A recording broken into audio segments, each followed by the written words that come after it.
Joseph R. McCarthy, a United States Senator, was known for creating the Red Scare. Turns out he was the George Santos of the 1940s and 50s. He was known for lying. While running for judge, during office, and repeatedly throughout his military service and career as a senator. First, it was to become a judge, but then Pearl Harbor happened.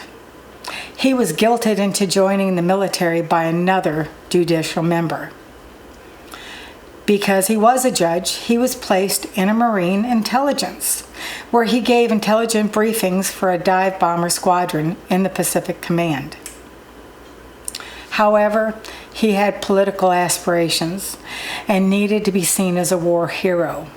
He volunteered to fly 12 different combat missions just as a gunner observer, but was only allowed to twice.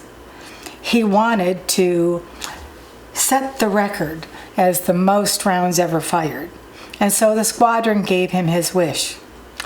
Wow, he blew up a whole bunch of coconut trees, and that's how he mockingly got his nickname of Tail Gunner Joe.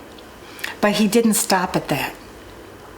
He wanted to be seen as a hero, and that required combat missions and possibly being wounded in action. To that end, he claimed he flew 32 combat missions and that he was wounded in battle. He even wrote himself a commendation and slipped it in a file with others to be signed by Admiral Nimitz. It was discovered later on, and the military let it slide. And where he claimed to have been wounded, he did get hurt, but it was on a ship during a party. That didn't stop him, though. When he was running for the Senate, he used Tail Gunner Joe and his falsified claims of aerial combat to get elected to his first term in the Senate. In 1944, the Germans slaughtered 84 POWs, and while he served in the sentence, McCarthy lobbied to get their sentences commuted from death to life. He was mocked and not liked at all in the Senate.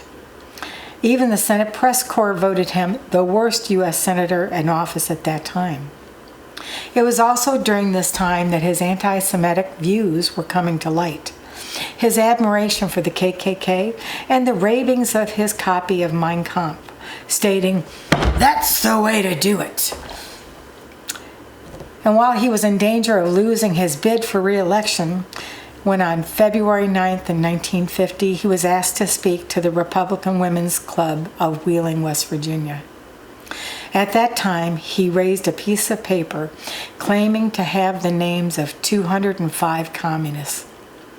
He also claimed the State Department was infested with them. The numbers changed several times, but no proof was ever presented by him. Was there really a Red Scare? Or was that all of his web of lies too?